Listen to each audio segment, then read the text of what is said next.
incorporate digital tools in learning and also assessment, so that you can the assessment is around the corner. It's here because, and for those you are in grade 7, you need a lot of exposure so that you can explore. Remember, see the pathways, we have marine and fisheries. Did you go there?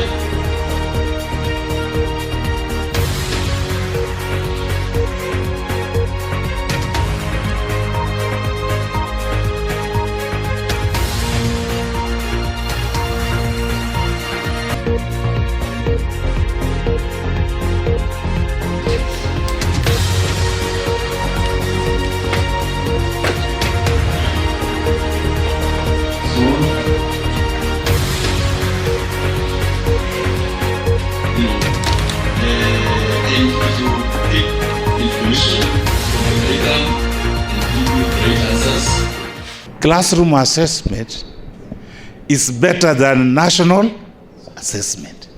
It's because it's the classroom assessment that will develop competences in those learners.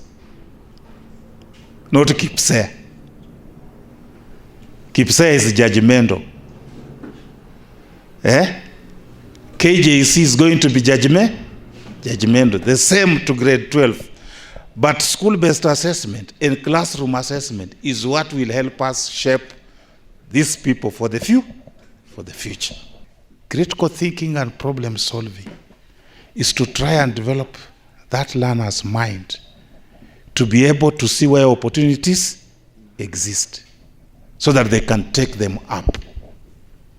Me and you, we were not prepared that way. But we must prepare these learners that way. That's how they will be able to survive. And we must partner to ensure that what you get is accurate according to our system, so that you benefit and our learners also benefit. Some people have started seeing the positive things in the learners in a CBC and are now very fast embracing it. I wish we started earlier. It would be very far, maybe. But it has taken us quite some time to embrace it. So one key thing is when you talk about communication and collaboration. Are you able to speak and speak effectively? That alone can give you an opportunity to earn in future.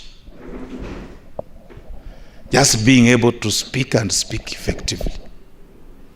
Are you able to work with others positively? You know, those ones are not in books. Do we prepare our learners to work with others positively? An opportunity may arise out of that. When you talk about CBC and how to implement it, then visiting this place becomes key.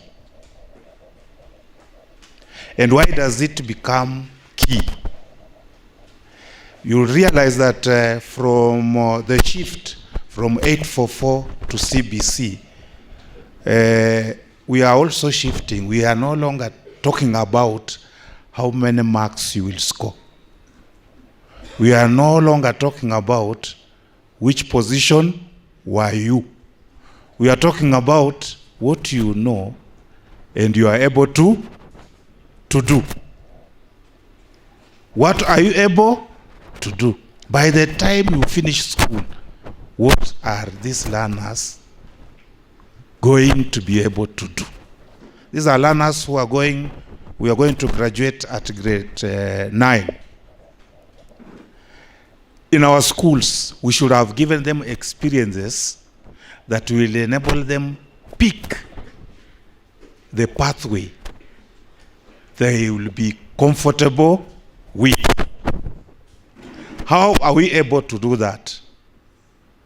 By giving them room to explore. And a good example of that exploration is this center. There was room to see everything, isn't it? right from home science, agriculture, sports. I saw aviation, the other side. I saw pure science is behind here. That exploration gives them room to identify areas that they are interested in, areas where they have higher ability, so that at the end of the day, they are able to identify and pick those areas for further development. Without giving them room to explore, then that becomes a problem.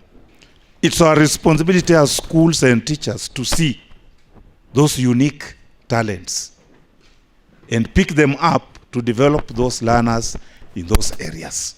So unless we give learners that room to explore, they will not fit in the education, the type of education we are offering.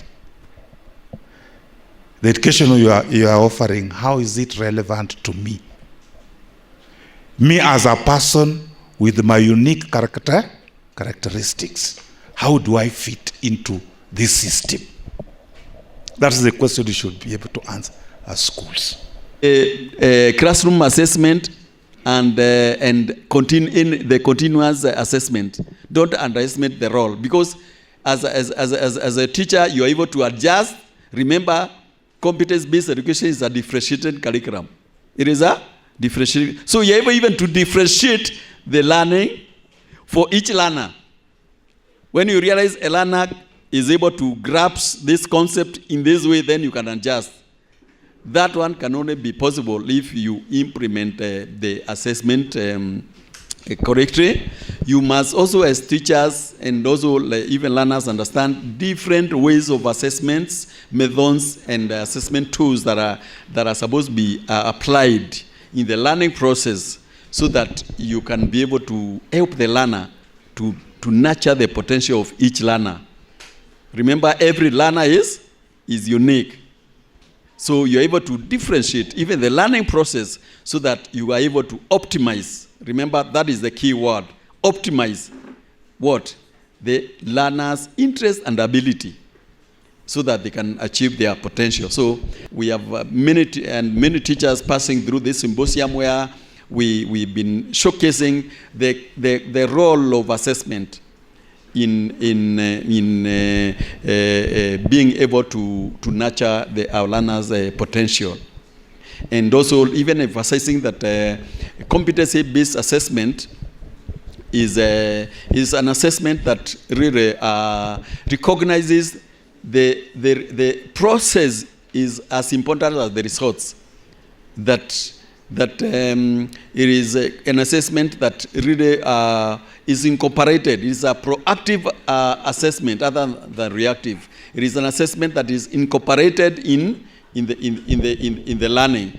That's why, especially even like the national assessments, you hear of the ones like the most appropriate, the best or the least. You hear of comparative ones like such in the assessment, because you can only be able to differentiate or identify the most appropriate answer for each question asked or assessment if you know the process. If you don't understand the process, it will be very, very hard for you to be able to identify the most appropriate answer that you need to give.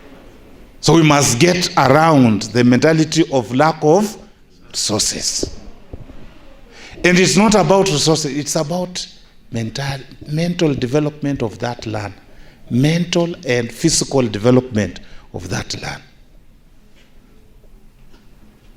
It's that mental development that will enable that learner to see opportunities when he gets out of school and take them. That physical development, there are sports. For a long time, our schools have been abandoning sports and these other curriculum activities, sports, singing, drama. Concentrating on the main school. Not knowing by doing that, we wasted people's children. Many. Those who cannot sit like this and listen to you and pass that exam, they were wasted. When it's time to play, let them go to play.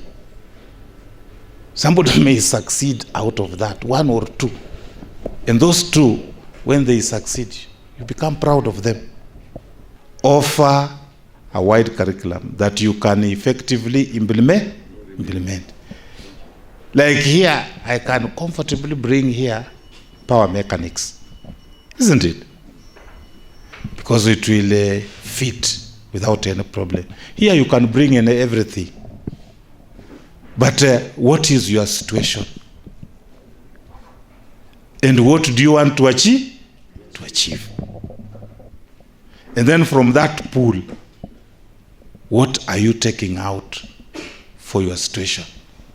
For the runners assessment at grade 9, after following the design, the teachers have prepared them. They only need fine-tuning. So we have no worry, especially for us in the private sector, in our students performing well at grade 9.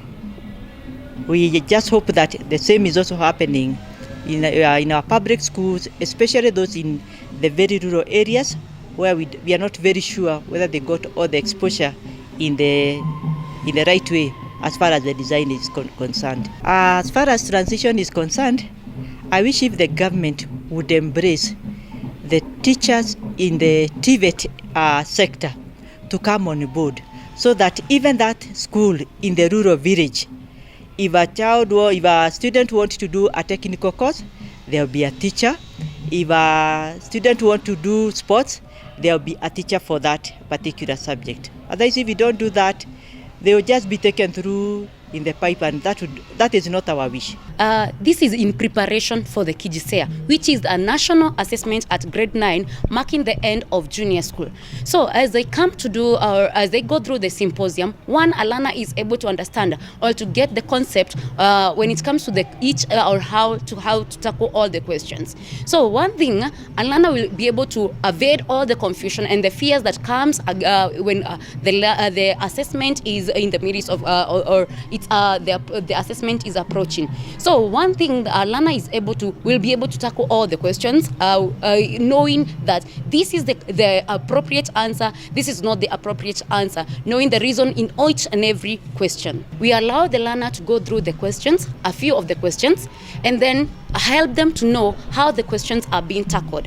So when a learner is able to understand how the questions are being tackled and how the questions are being set, knowing the skills that are tested, when this learner happens to do the second test, they are able to improve from maybe, for example, from 20% to 30% or maybe to 40%. Reason being, they have understood the skill or what the examiner is trying to test when it comes to all these questions. We are very ready for you learners. We are very ready for you teachers and you parents, so you can bring your learners, bring your schools. We are very ready for you. So anytime you feel free to come to Gravity CBC and Resource Center. We are ready for you.